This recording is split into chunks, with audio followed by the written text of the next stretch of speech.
Sí,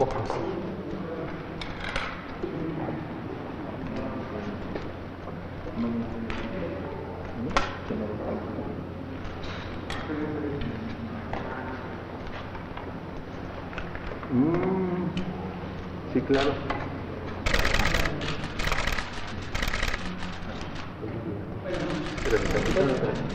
Sí, ya. ¿Estás viendo la conferencia? A ver.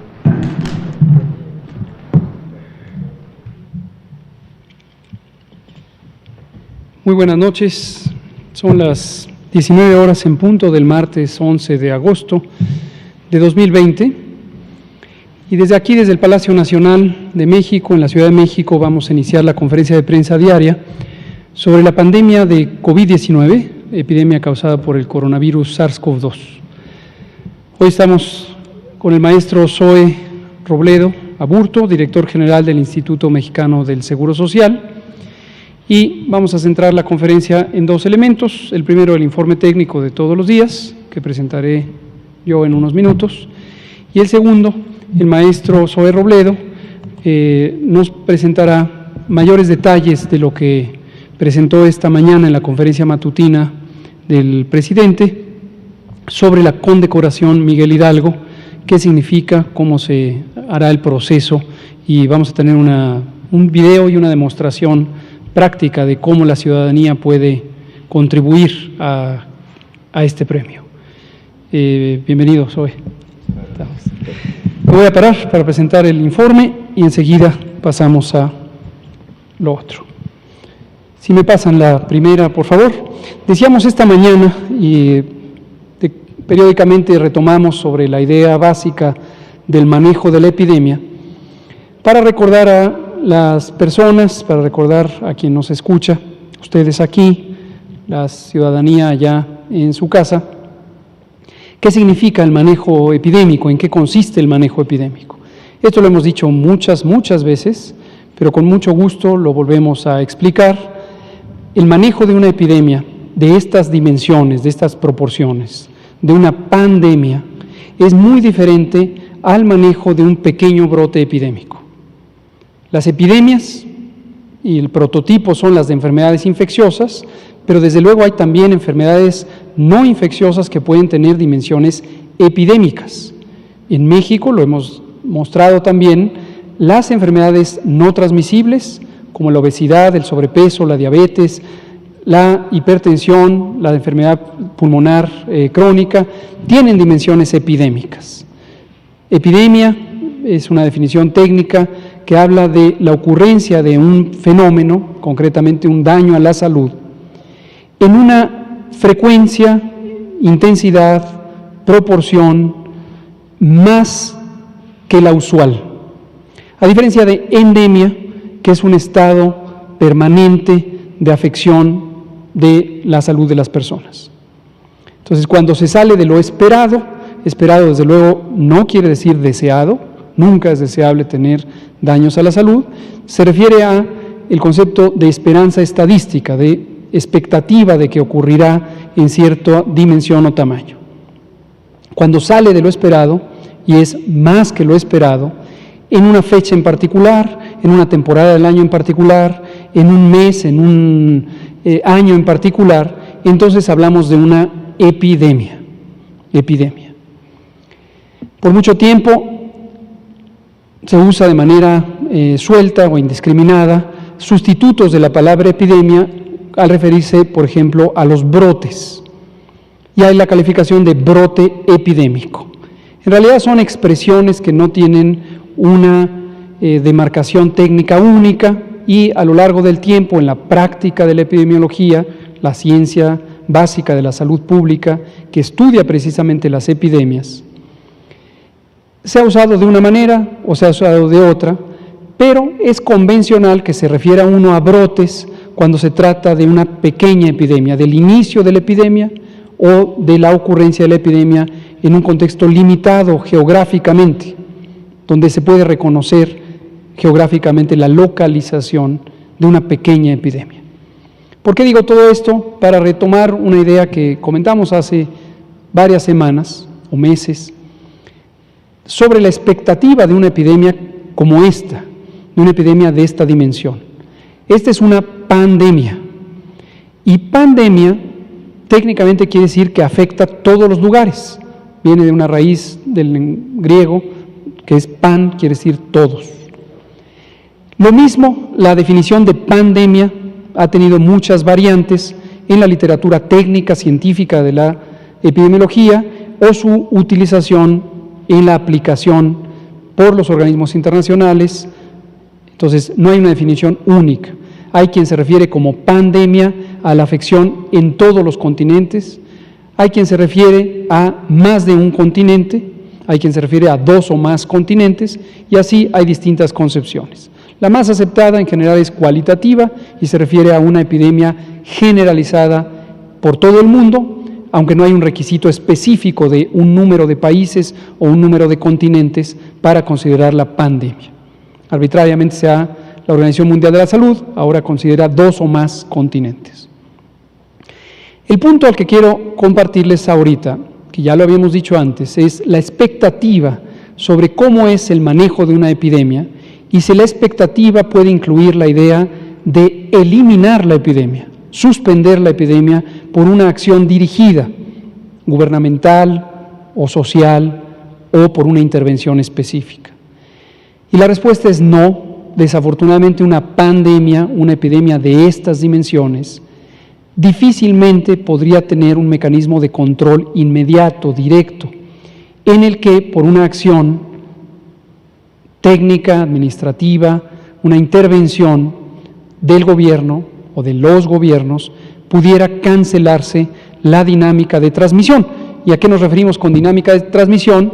A la propagación de la enfermedad en el tiempo, los contagios entre una persona a la otra a lo largo del tiempo y en el territorio, como en distintas localizaciones se van presentando casos de enfermedad, brotes, contagios y desde luego hospitalizaciones y eventualmente los desenlaces fatales. Lo que se puede hacer con una epidemia de esta dimensión, a diferencia de lo que se puede hacer con un pequeño brote, por ejemplo, un brote de hepatitis A en una comunidad, en un poblado o incluso en una colonia o varias colonias de una ciudad. En esos casos localizados, estos brotes, la acción de la salud pública puede contener el brote físicamente y lograr eliminar la fuente de transmisión. En el ejemplo que estoy dando de hepatitis A, es agua contaminada con el virus de la hepatitis mayormente, a veces alimentos también, pero sobre todo agua. Entonces se puede contener. Un brote de una enfermedad prevenible por vacunación, sarampión por ejemplo, al inicio del año tuvimos algunos brotes de sarampión, precisamente aquí en la Ciudad de México, se puede hacer una contención basada en vacunación de personas susceptibles alrededor de la localización geográfica del brote, de la casa en donde ocurrió el caso, del conjunto de casas, de la colonia o incluso un segmento de la ciudad. Pero insisto en caracterizar a una epidemia localizada, brotes, que son susceptibles de ser controlados por una acción directa y contenidos y eliminados. Pero es muy distinto el caso de una pandemia. Finalmente, el caso de una pandemia, y esto es lo que quiero recordarles, la expectativa es que se pueden ejercer acciones de contención, y hemos hablado aquí muchas veces de que contención, en este contexto, quiere decir identificar los casos de enfermedad, principalmente a partir de sus síntomas. Quien tenga tos, fiebre, dolor de cabeza, dolor de garganta y otras características, enrojecimiento de los ojos, pérdida del olfato, dolor muscular, etcétera, se le debe reconocer como un caso sospechoso de COVID-19. Se le deben tomar muestras para diagnóstico, pero sin esperar el resultado, o incluso si no existiera la disponibilidad de tomarle una muestra para diagnóstico, se debe poner en resguardo preventivo, en aislamiento temporal, por al menos 14 días. Y simultáneamente debe iniciarse el estudio de contactos. Esta operación se llama contención centrada en personas. Y les recuerdo que esta contención centrada en personas está en el lineamiento de vigilancia y control dispuesto desde febrero, y a lo largo de todo este periodo, durante la jornada de sana distancia, durante el periodo de nueva normalidad, es una instrucción técnica específica para que sea ejecutada en las 32 entidades federativas. Y también les recuerdo que hay una responsabilidad directa de la autoridad sanitaria estatal, todos y cada uno de los gobiernos estatales, para ejecutarla. Donde se ha logrado ejecutar es porque ha habido la capacidad, la voluntad, la decisión de hacerlo. Donde se ha hecho menos o no se ha hecho, hay una omisión de procedimientos. No necesariamente es por mala voluntad, puede ser porque no hay la capacidad instalada de hacerlo. Pero a lo largo de todo este periodo hay una instrucción explícita, técnica, del gobierno federal de que se realice contención. Y esto lo digo porque con el ruido de información a veces parece como que se nos olvidó la contención o la reemplazamos por mitigación. Falso. Desde el principio está establecida, el ejecutor directo son los servicios estatales de salud y cuando lo hacen es una cosa muy positiva. Y lo segundo y último es la mitigación, y la mitigación comunitaria es una medida masiva. Habíamos caracterizado durante la jornada de sana distancia alrededor de 80 millones de personas, de los 127 millones que viven en México, salieron de la vía pública. Y es una medida que, aunque es relativamente imperfecta, porque no se logra que todas y cada una de las personas se queden en casa, como es tan voluminosa en términos del número de personas que participan, es como si a todos simultáneamente se les hubiera dicho: son sospechosos de tener COVID, quédense en casa. Y el resultado neto de una medida de mitigación masiva es la reducción de la velocidad de la epidemia. Y lo que se logra es lo que hemos dicho, mostrado, ilustrado, presentado repetidamente, que es el aplanamiento de la curva. En lugar de tener una epidemia explosiva, tenemos una epidemia lenta, lenta, lenta, lenta. El objetivo es que no se saturen los servicios de salud y se salven vidas en la parte evitable de la mortalidad, que es aquella que depende de que se tenga la capacidad de atención a las personas. Y desafortunadamente hay una parte no evitable desde el punto de vista médico, porque el virus causa daño pulmonar extenso y puede causar la muerte. Por dolorosas que son las muertes, todas, independientemente del número, hay una parte que no es evitable en términos médicos, porque no hay un tratamiento específico para evitar el daño orgánico, el daño pulmonar, que particularmente en las personas mayores de 60 años o con enfermedades crónicas, diabetes, obesidad, sobrepeso, hipertensión, etcétera, causa el virus SARS-CoV-2 en los pulmones y en otros órganos. Entonces, el objetivo 1 de la mitigación comunitaria es tener una epidemia lenta en vez de tener una epidemia explosiva, como hemos visto que ocurrió en algunos países que iniciaron la epidemia, sobre todo en Europa Occidental. Una parte que además hay que hacer es expandir la capacidad hospitalaria, y hemos mostrado, hoy lo volveré a mostrar, que hemos expandido la capacidad hospitalaria para tener suficientes camas sumadas con equipos de atención, médicos, ventiladores, etcétera, para atender a las personas. Ahora, por último, una desventaja, un efecto no necesariamente deseable de la mitigación, pero que es inevitable, es que conforme la epidemia es lenta, la epidemia es más larga. Y en vez de tener una epidemia en 2 meses y medio o 3, como ocurrió en los países europeos que tuvieron epidemias explosivas y que les saturaron los hospitales, tenemos una epidemia que se va distribuyendo en el tiempo. Y eso obviamente causa desesperación, fatiga, frustración y una percepción de que no se está logrando el control epidémico. Pero reitero, sí existe el conocimiento razonable de cómo funciona la epidemiología, habrá quedado claro que una pandemia, desafortunadamente, por desafortunado que esto es, no se puede cancelar como se cancela un brote. Quería recordarles esta idea, la conversamos esta mañana en la conferencia matutina. Vámonos al informe técnico.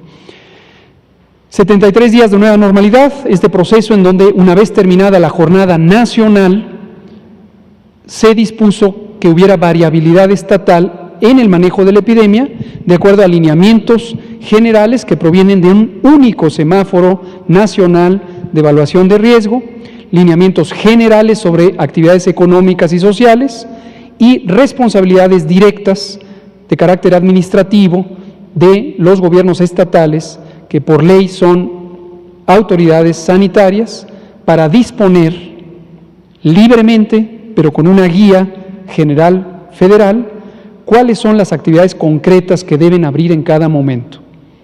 Y lo mismo, lo reiteramos, pero a veces pareciera que hay gente que no quiere quedarle claro.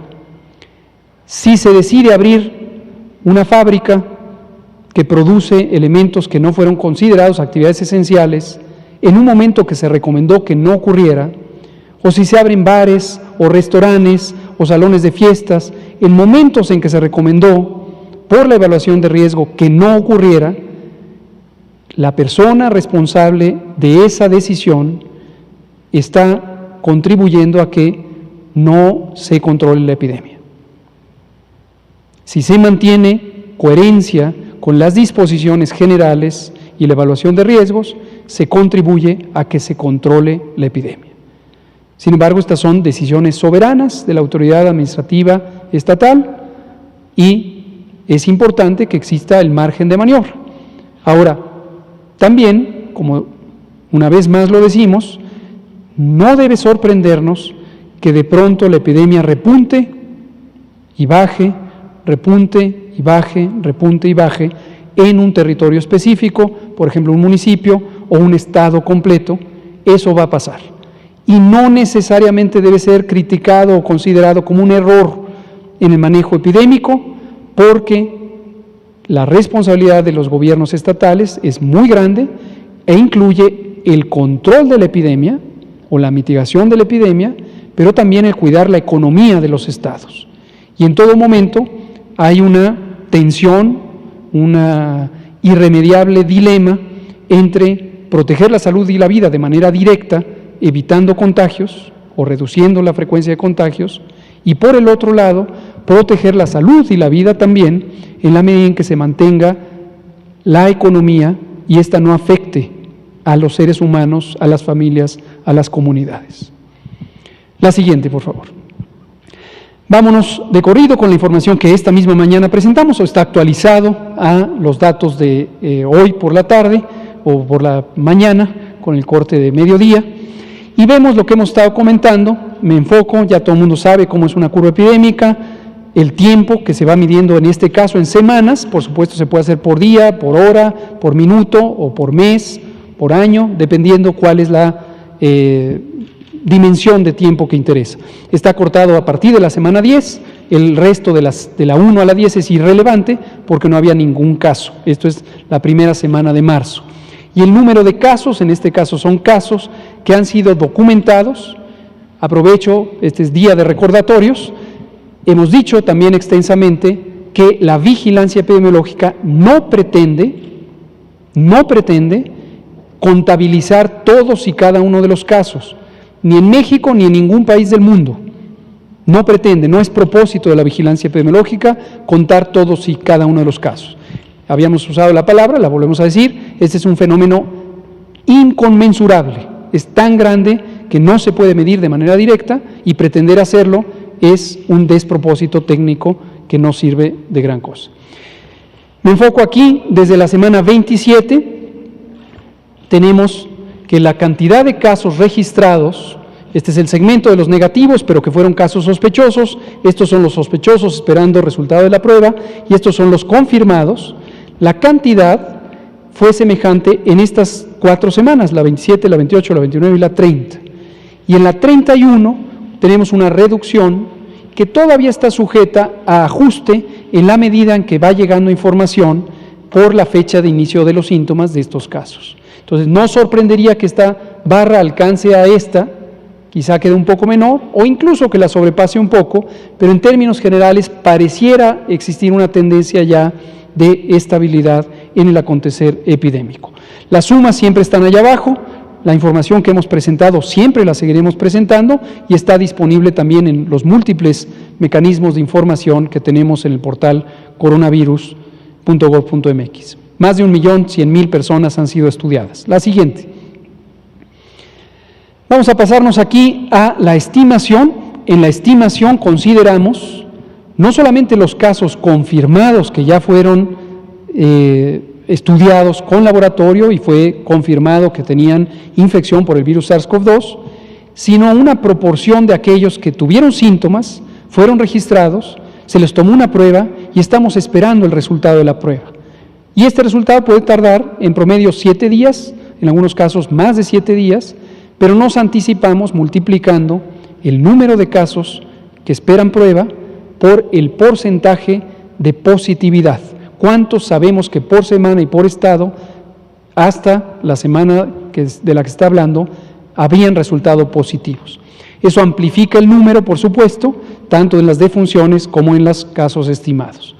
Y vemos que la tendencia aquí es esta, con una reducción de menos 17%, ayer era menos 20% y anteayer era menos 21%. Y como hemos dicho, esto se va a ir rectificando, pero posiblemente no llegue a ser otra vez la tendencia a la alza. Y el otro indicador importante es qué proporción de los casos existen en este momento.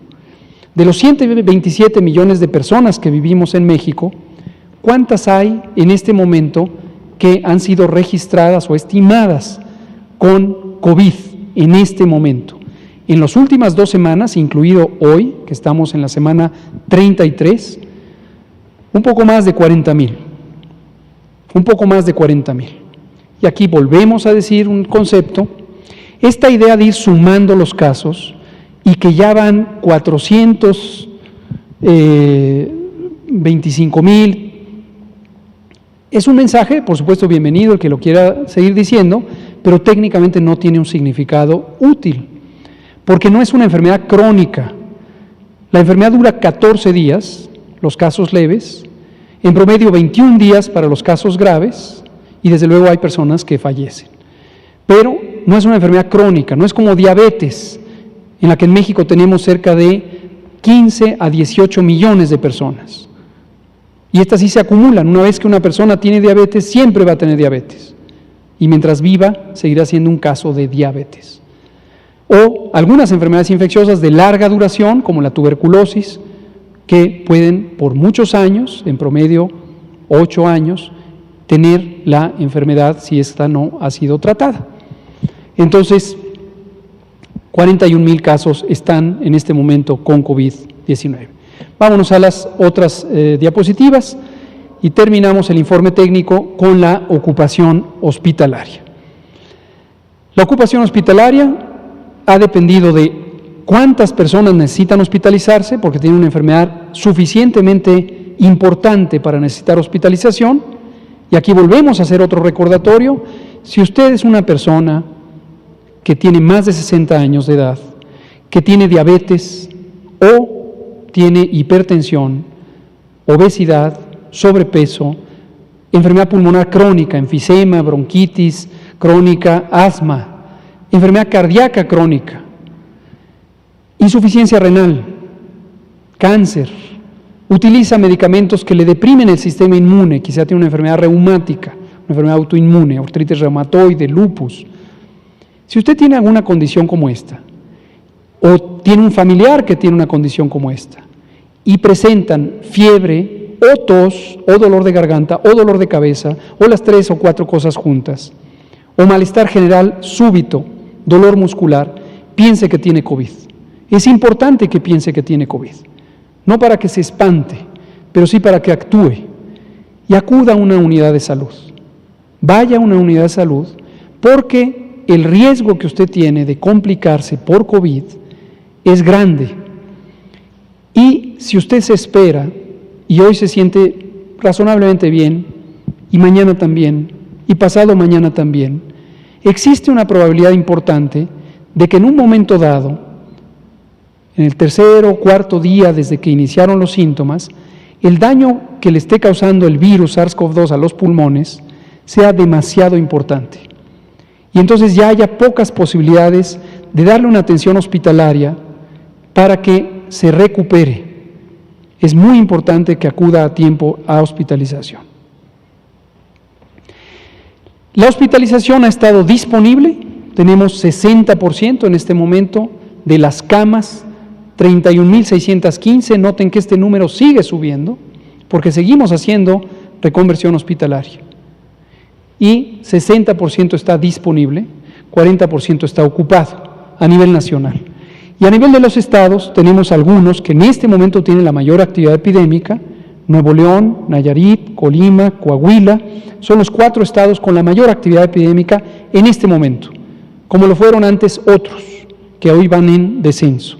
Y tenemos estos porcentajes: 69, 63, 66, 63, 59, etcétera. La Ciudad de México, miren dónde está, que en algún momento fue la primera, la más ocupada, hoy no lo es, porque ha estado descendiendo la epidemia. Y en la última diapositiva vemos la misma idea, pero para camas equivalentes a terapia intensiva, camas que fueron habilitadas, adaptadas para recibir a personas críticamente enfermas. México tenía 2.700 camas como estas, con una cuenta un poco más generosa, 2.900, pero eran insuficientes. Si no se hubiera mitigado la epidemia o no se hubiera hecho la reconversión hospitalaria, se habrían saturado estas camas. Pero las ampliamos a 10.657 hasta este momento, de las cuales 64% están disponibles, y cuando las vemos por entidad federativa, Colima tiene 33% de disponibilidad, Nuevo León 44%, Baja California 51%, Aguascalientes 52% y así sucesivamente. Este es el informe técnico y le damos la palabra al maestro Zoe Robledo para que nos hable de la condecoración. Muchas gracias, doctor Hugo López-Gatell. Muy buenas tardes a todas y a todos. Un gusto saludarlos y saludarlas, sobre todo con un tema tan emotivo, emocionante, que tiene que ver con los héroes de nuestra nación. Cuando pensamos en los héroes es una de las cosas más difíciles de poder definir. Pensamos en héroes nacionales y pensamos desde luego en Miguel Hidalgo. Y por eso esta condecoración lleva su nombre. Es una condecoración que existe por ley, en la ley de estímulos y premios y recompensas. Es la ley en donde están los premios nacionales de ciencias, de artes, donde está la Orden Mexicana del Águila Azteca que se le entrega a extranjeros. De ese nivel es la característica de esta condecoración que se está lanzando hoy su convocatoria. Cuando hacemos el reconocimiento al personal de salud que está en esa primera línea de batalla, que lleva ya varias semanas trabajando, exponiéndose, tomando riesgos, poniendo en riesgo también a veces a su familia, todos los reconocemos como héroes, pero hay que tratarlos como héroes. Y por eso en esta ley se establece cuáles son las características de alguien que recibe la condecoración Miguel Hidalgo. Y uno de los primeros elementos, cuando recibimos esta instrucción, todos quienes integramos el sector salud por parte del presidente López Obrador, y a su vez el doctor Jorge Alcocer nos dio este encargo, uno de los primeros elementos que había que resolver era, bueno, ¿y quién determina qué médico, qué médica, qué enfermera o qué enfermero son o han tenido una conducta ejemplar? ¿Quiénes son aquellos que han llevado a cabo actos de heroísmo de difícil repetición? Así lo dice la ley. Y vaya que eso es una tarea complicada, y creímos que, como en muchas otras cosas, la mejor forma de resolverla era de manera democrática. Es decir, que fueran los pacientes que han estado en alguno de estos hospitales que han atendido COVID de manera muy importante, quienes decidieran, porque ellos son los que saben, ellos son los que estuvieron ahí. Y también poderle dotar de esta posibilidad de postular, de ser electores, por así decirlo, al propio personal de salud, a los compañeros, a las compañeras, a quienes también pudieron haber visto que alguien estaba llevando a cabo un acto o teniendo una conducta destacada, ejemplar. Entonces, lo que hoy se anunció fue la convocatoria. Hoy se abrió esta convocatoria déjenme decirles que a este momento llevamos 165 registros ya para estas dos primeras categorías, estas dos primeras órdenes, digamos, que establece la ley. El grado de collar, que es el grado más alto y que establece específicamente por ley que es para actos heroicos de difícil repetición, y el grado cruz, que establece también la ley, es para conductas ejemplares. Entonces, hoy es lo que quisimos presentar aquí y dar una suerte de paseo por la forma como alguien va a poder postular. Primero que nada, decirlo, no todos son electores en el país, lo son el personal de salud que está trabajando en esos mismos hospitales y los pacientes recuperados de COVID-19. Entonces, para el grado collar, los candidatos son médicas, médicos, enfermeras, enfermeros que están en los equipos COVID. Lo mencionaba hace un momento el doctor Hugo López-Gatell. Una cama de hospital con un ventilador es operada, es atendida por un equipo COVID. Para ellos es este nivel, porque son los que están más cerca y muchas veces en mayor riesgo de contagio. Es donde se han conocido las historias de ejemplares. Y en el tema de grado cruz, para todos aquellos que están trabajando en hospitales COVID considerados de alta productividad. En esta reconversión que se ve en esta conferencia todos los días, en donde se fueron sumando y sumando y sumando hospitales que cada vez tenían más camas por COVID, esos son los que consideramos hospitales de alta productividad, son los que han tenido el mayor número de pacientes, el mayor número de personas han pasado por ahí. Esa lista de los hospitales de alta productividad también la pueden bajar en esa plataforma. ¿Si pueden dar la siguiente? Bien, la página de internet es esta, condecoracionmiguelhidalgo.gov.mx. Pueden pasar a la siguiente. Entonces, se ingresa ahí. También en los hospitales se está planteando que haya lugares en donde alguien pueda llevar una convocatoria por escrito, pero creemos que por temas hasta de sana distancia y evitar cualquier problema, lo ideal es hacerlo de manera remota por la vía de esta página.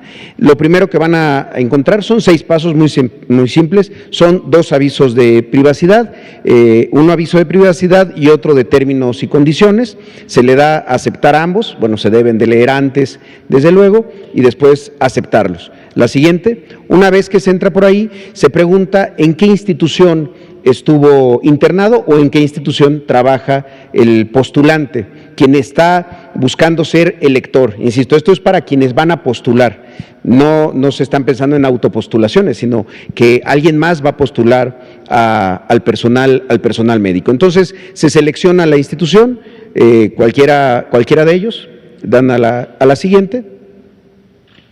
El siguiente paso es ingresar tanto la entidad federativa como el CURP. La CURP.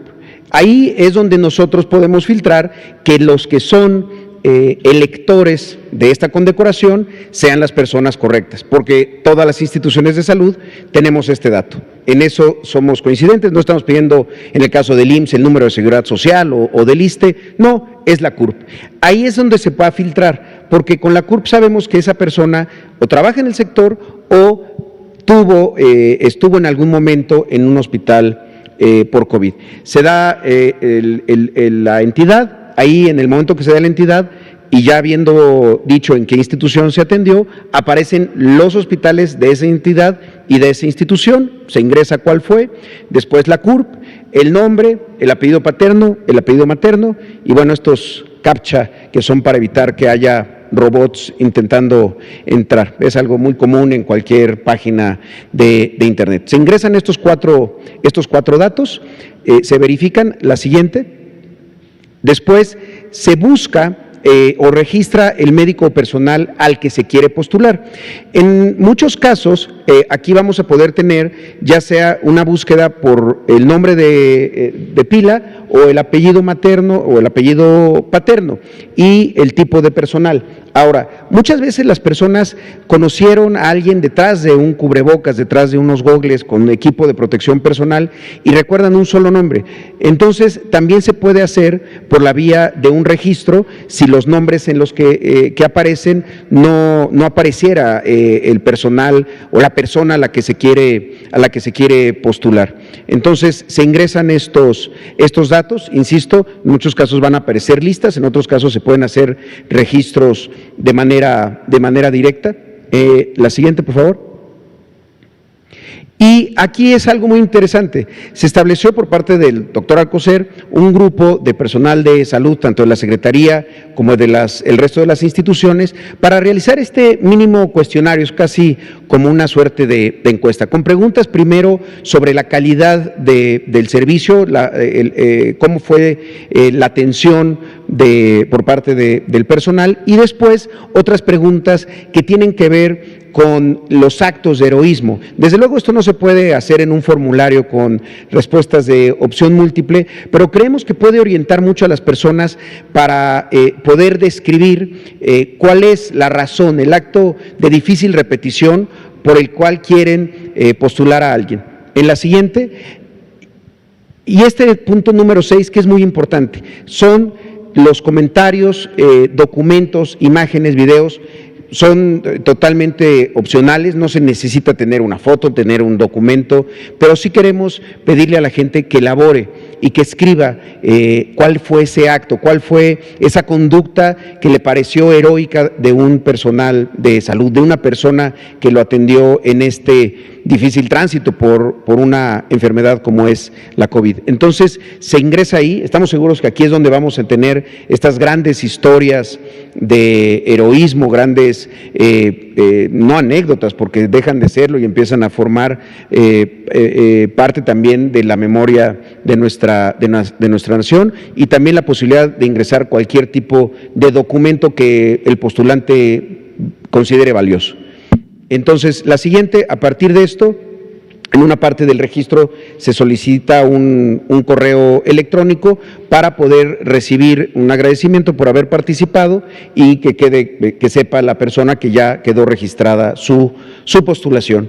Como lo ven, lo intentamos hacer lo más fácil posible, pero sí creíamos que lo importante era que hablara el pueblo recuperado, quienes han tenido y nos llenan de esperanza de saber que hay posibilidad de recuperación y que hay algo adelante de este COVID y que vemos esa luz ya muy cerca. Y también porque queremos promover este sentido de compañerismo, de camaradería entre el personal. No hay, creo yo, nada más satisfactorio que el reconocimiento de los pares, pero también y sobre todo el reconocimiento de las personas que fueron atendidas, aquellos a quienes se les pudo salvar la vida en muchísimos casos, y por eso lo dejamos a consideración de ellos, y a partir de eso pues recibir todas las postulaciones. Es una convocatoria como cualquier otra, abierta, y después finalmente se concentra, como lo estableció el Consejo de Premiación, un jurado calificador que elegirá a las primeras 50 postulaciones grado collar y a las 500 de grado cruz. Digamos que eso es visto desde esta parte, pero nos gustaría poderles pasar un video que va llevando también de la mano por este mecanismo de postulación.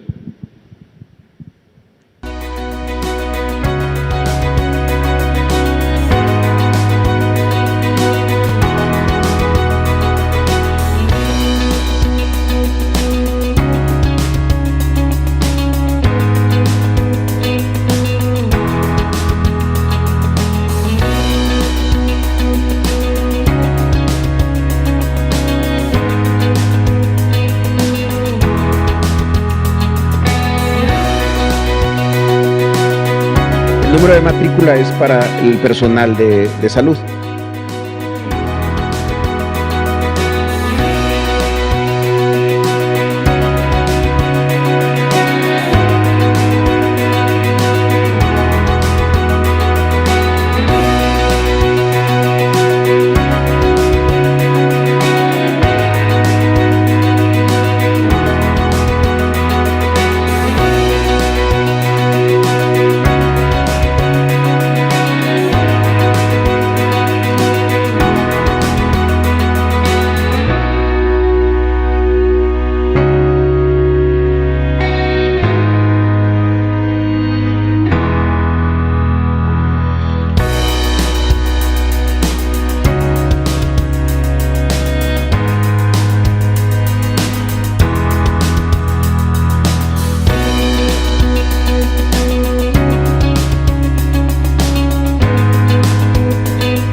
Bien, pues era lo que les queríamos presentar el día de hoy.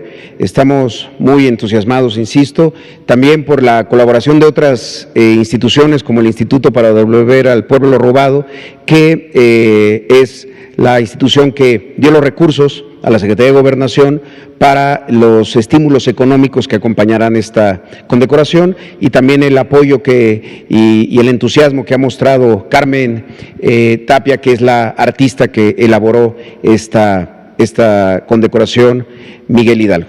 Pues muchísimas gracias y buenas tardes. Muchas gracias, maestro Zoe Robledo, director general del Instituto Mexicano del Seguro Social. Vamos a pasar a las preguntas. Habíamos dicho que Araceli Aranday quedó pendiente, ¿verdad? Ajá. Y luego Juan Carlos Machorro. Gracias. Pues nada más preguntarle, quedó pendiente ayer que nos platicara la reunión que tuvo por la tarde, y aprovechando que también está aquí el director del IMSS, si me lo permite, la COFESE anunció una investigación sobre empresas y personas que causaron daño al IMSS. Si nos puede decir cómo va esta investigación. Gracias. Gracias, Araceli Aranday, de Canal 11. Tuvimos ayer, el lunes, la reunión programada no de CONAGO, no de la Conferencia Nacional de Gobernadores, sino de la Comisión Consultiva de Salud Pública del Consejo Nacional de Salud. El Consejo Nacional de Salud, para quien no esté familiarizado con él, es un órgano de coordinación del Sistema Nacional de Salud. No es una autoridad sanitaria, no confundirlo con el Consejo de Salubridad General, que sí es una autoridad sanitaria. Y el Consejo Nacional de Salud, que se estableció en 1997, cuando se descentralizó la Secretaría de Salud y se crearon 32 secretarías estatales de salud, es un órgano que coordina a la Secretaría de Salud Federal, las 32 secretarías estatales de salud y las instituciones nacionales de salud, el Instituto Mexicano del Seguro Social, y participa su titular, aquí el maestro Zoe Robledo, el ISSSTE, los servicios médicos de Pemex e incluso los servicios de las fuerzas militares, SEDENA, Secretaría de Marina y el Instituto de Seguridad Social de las Fuerzas Armadas y la Fuerza Aérea Mexicana.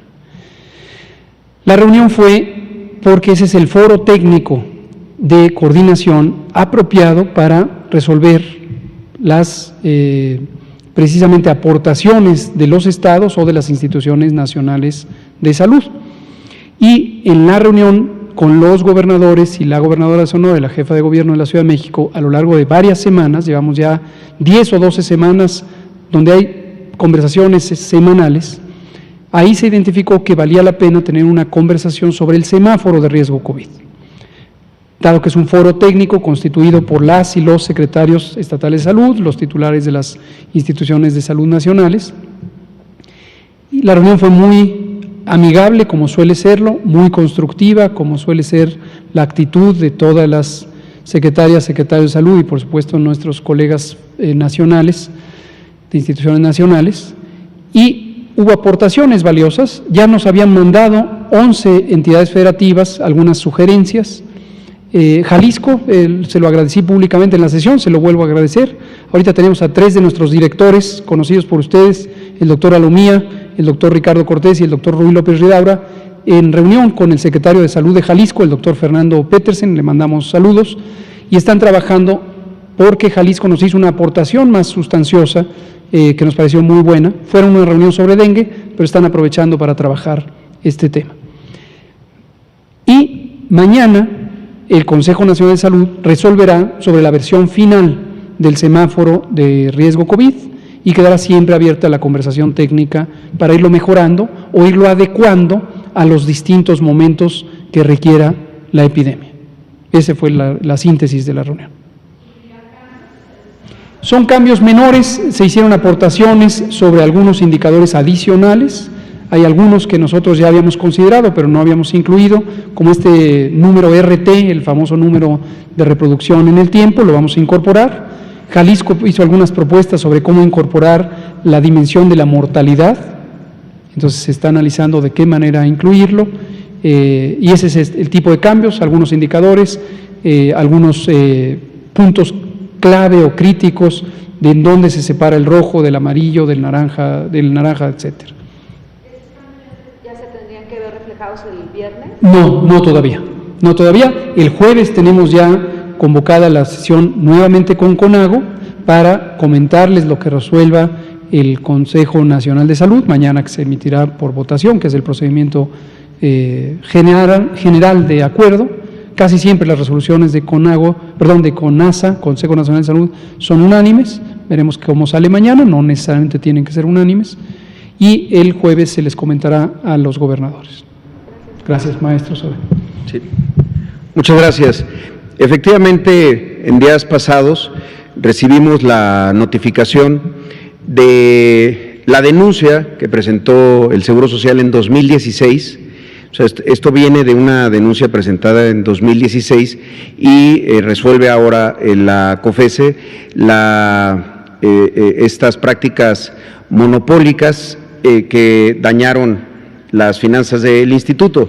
Lo que está planteando la COFESE en la notificación que nos hace conocer es que esta conducta efectivamente generó un daño patrimonial de cerca de 58.8% de sobreprecio en los temas de laboratorio y banco de sangre, es decir, un monto de 1.200 millones de pesos, ahí ya incluido también la parte que corresponde al ISSSTE. Entonces, para nosotros, pues es bueno saber que a esta denuncia de 2016 por licitaciones que se hicieron entre 2008 y 2015, hoy ya se da una respuesta por parte del Pleno de la Autoridad en materia de competencia económica, y lo que estamos haciendo es analizar qué es lo que sigue. Tenemos que ver también cuál es la definición a partir de esto de la propia Secretaría de la Función Pública, pues para tomar cartas en ese asunto. Todavía habrá más noticias seguramente sobre este tema. La denuncia solo la presentó el IMSS, ¿no? Sí, la denuncia es del Seguro Social. La investigación que hace COFESE da a conocer que también pudo haber prácticas de esta naturaleza en el ISSSTE. Pero la denuncia efectivamente fue del Seguro Social en 2016. Gracias. Juan Carlos Machorro, por favor. Sí, buenas noches. Juan Carlos Machorro, AM de Querétaro.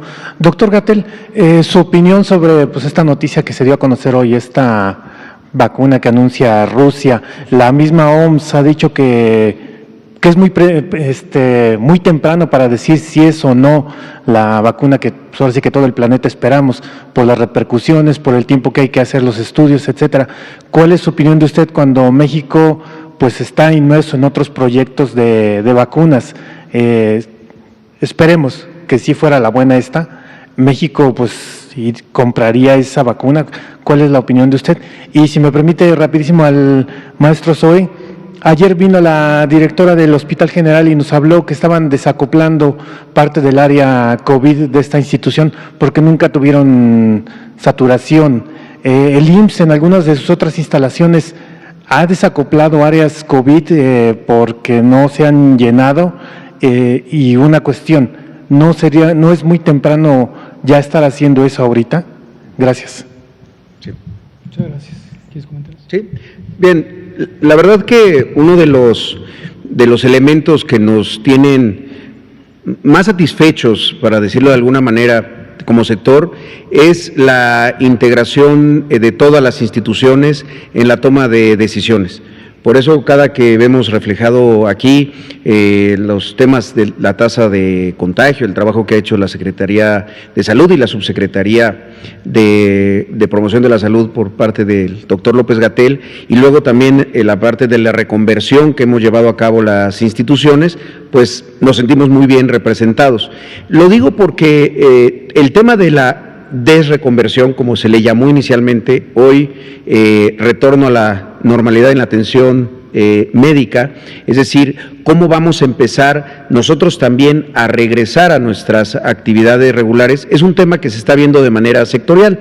No hemos propiciado nunca, ni lo haremos, una medida unilateral por parte de una institución en donde de repente el Seguro Social diga, yo dejo de atender COVID aquí y regreso a mis actividades, sino que se está haciendo a partir de grupos de trabajo que ha instruido el doctor Alcocer como pues cabeza del sector. En este caso el ISSSTE encabezó el trabajo. Todavía el lunes tuvimos una sesión de trabajo larga, importante, sobre los temas de reconversión, porque así como fue importante y quizá la piedra angular en la parte de atención médica, la reconversión hospitalaria y hacerla de manera progresiva y ordenada, lo va a hacer de la misma manera cuando empecemos a retornar a nuestras acciones y actividades regulares. Lo han escuchado aquí, hemos hecho muchas estrategias para poder disponer de estas camas, desde cuestiones que tienen que ver con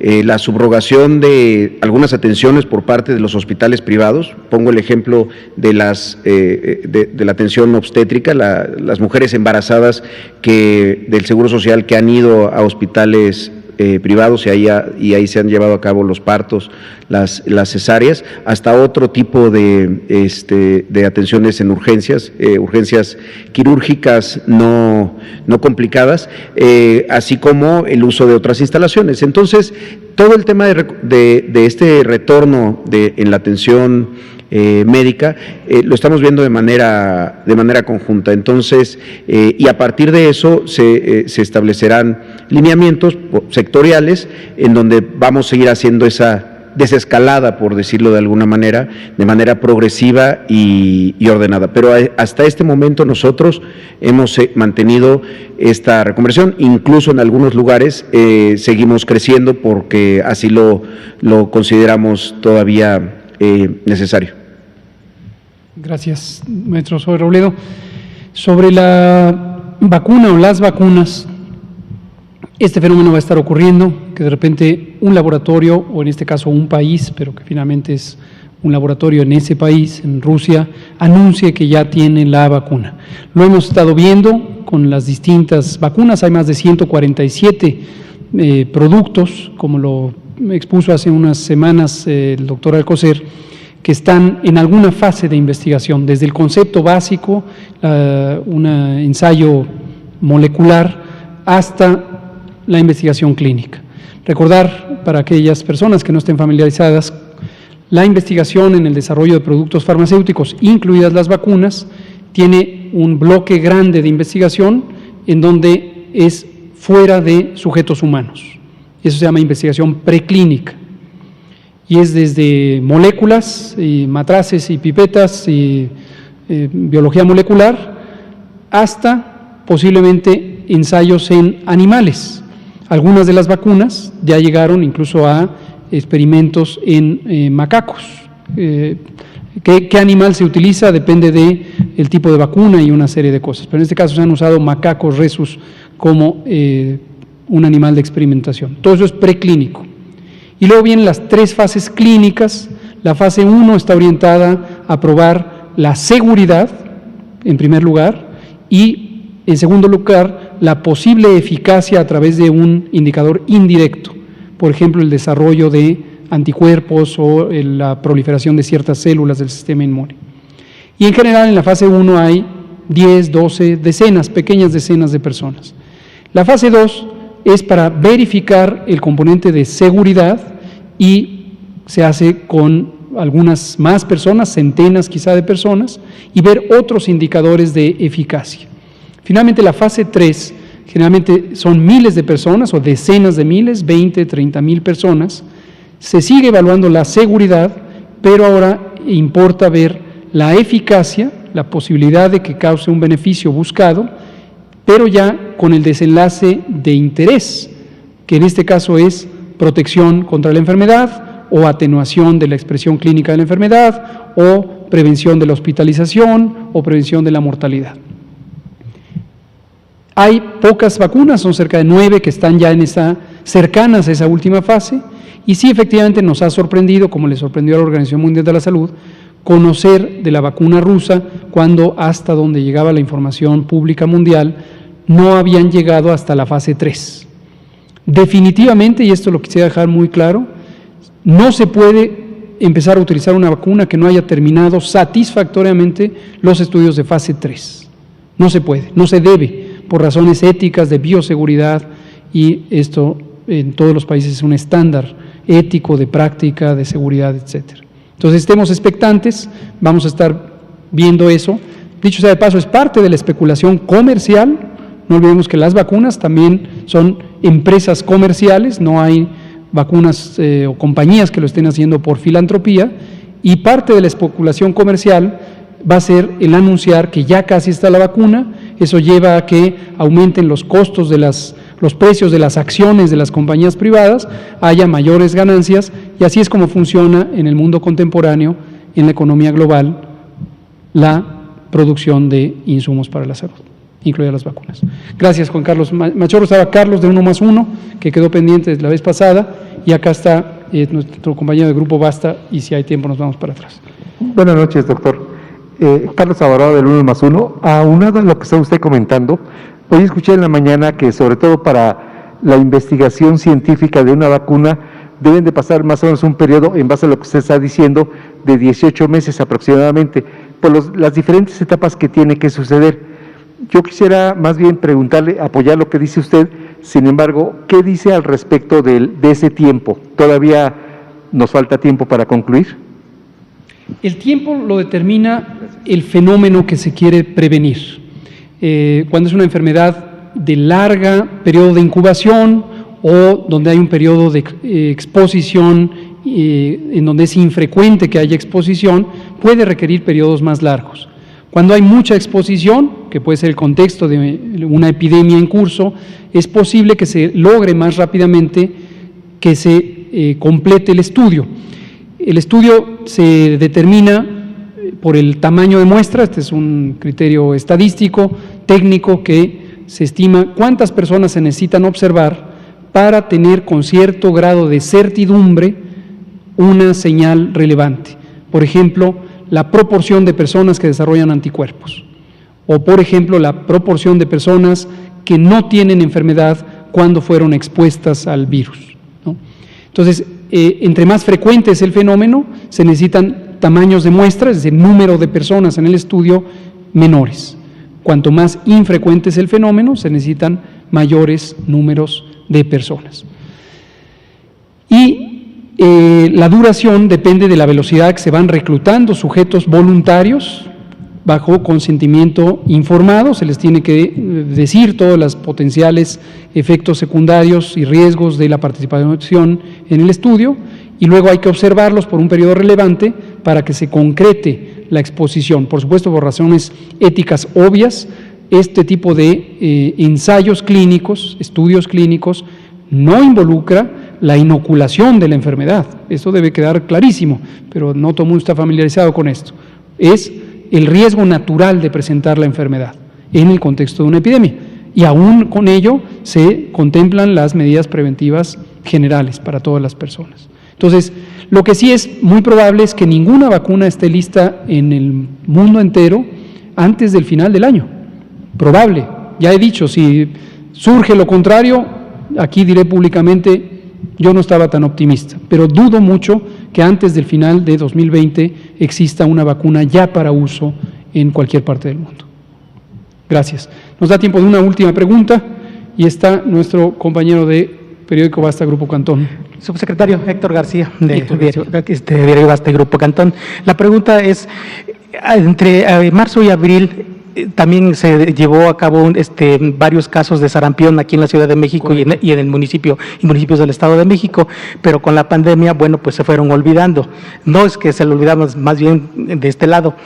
¿Ya se tiene controlado? Es decir, ¿ya no existen ese tipo de casos?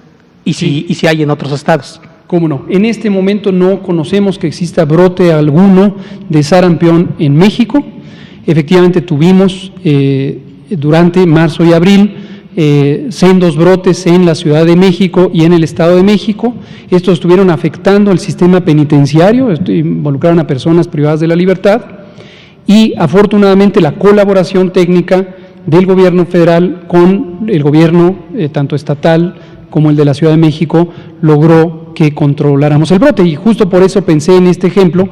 La acción principal de control de un brote de sarampión incluye la contención a partir de un cerco vacunal, la vigilancia epidemiológica activa para ir identificando tempranamente cadenas de contagio y, por supuesto, las medidas de aislamiento y cuarentena que son relevantes para el control. El sarampión es la enfermedad infecciosa más contagiante de los seres humanos. Está causada por un virus del mismo nombre, sarampión. Hay varios genotipos, circulan en el mundo. Y desde los finales de los años 90, en Europa Occidental, proliferó el sarampión y hoy es una enfermedad endémica, es decir, está permanentemente en centenas de miles de casos en Europa Occidental. Una de las razones principales es que se propagó una falsedad. Fíjense el daño que causa la infodemia y la desinformación. Se publicó un estudio malísimo, técnicamente se demostró después que había sido fraudulento, en una de las mejores revistas científicas del mundo, que es Lancet. Y esto fue suficiente, eso fue en 1998, y fue suficiente para desprestigiar a la vacuna de sarampión, porque se invocó algo que es una mentira. Quédese con esta idea clara, es una mentira que existe evidencia que la vacuna del sarampión puede causar autismo, pero esta mentira fue la que se dijo en esta revista tan prestigiada, a pesar de que después se demostró que el estudio había sido fraudulento, metodológicamente era malísimo además, pero además había un conflicto de interés, el autor principal tenía intereses en una compañía de diagnóstico, en fin, todo un esperpento. Eso se atribuye a que erosionó la credibilidad de las vacunas, se dejó de vacunar las personas, voluntariamente no se han querido vacunar, y en Europa Occidental, después de que era una enfermedad prácticamente eliminada, no del todo, pero prácticamente, reemergió, y ahí está. Por supuesto, también hay sarampión en otros continentes, y en el continente americano, al final del 2015, ya la Organización Panamericana de la Salud se aprestaba para dictaminar la eliminación continental del sarampión. Íbamos a ser el primer continente en eliminarlo, y desafortunadamente reemergió por razones semejantes, coberturas vacunales bajas, en el norte de Brasil, posteriormente en el noroeste de Brasil, y después ha existido. Estados Unidos y Canadá y México tenemos todos los años decenas de casos de sarampión, principalmente producto de importación, ya sea de Europa Occidental o de África o de Asia o de cualquier otra parte del mundo que exista. Y un último elemento. En este brote ya presentaremos las conclusiones porque son ilustrativas de lecciones aprendidas. Identificamos que la gran mayoría, el 90% de los casos, ocurrieron en personas adultas jóvenes. Esto quiere decir una falla de vacunación, no del último año y medio, sino precisamente de cuando debieron haberse vacunado. La vacuna contra el sarampión debe ponerse al año de vida y a los 6 años una segunda dosis al momento de entrar a la primaria, o aunque no se entre a la primaria, a los 6 años. Y aquí estamos hablando de personas que tenían 18, 19, 20, 23, 24 años y que en su momento debieron haber sido vacunadas, no tenían inmunidad contra sarampión y representaron 90% de este brote. Aquí terminamos. Muchas gracias. Muchas gracias al maestro Zoe Robledo. Son las 20:03. Nos vemos mañana. Sí, claro. Así es. Qué buena pregunta, gracias, porque sí, es importante decirlo. Gracias. Los mexicanos somos como las montañas de nuestro país. Nos levantamos sobre la tierra cuando parece que no hay camino. Como los ríos, somos una corriente que nada ni nadie puede detener. Y como los volcanes, tenemos el corazón de fuego. Por eso, cuando el mal tiempo pase, seguiremos de pie, demostrando las veces que sean necesarias que nada nos detiene.